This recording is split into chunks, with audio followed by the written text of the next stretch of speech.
त्याला एक गोष्ट ऐकून ऐकून पक्की माहीत होती की कोणाकडे काय मागावं, कोणाकडे काय मागावं. ज्ञान पाहिजे, कोणाकडे मागावं.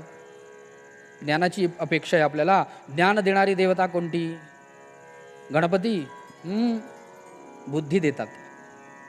ज्ञान देणारी देवता कोणती? सरस्वती. न, सरस्वती नाही. ज्ञान देणारी देवता भगवान शंकर आहेत, लक्षात घ्या. ज्ञानम इच्छेत महेश्वरात. आरोग्य पाहिजे ना, आरोग्य पाहिजे तर कोणाची उपासना करावी? आरोग्यम सविता तनोतु.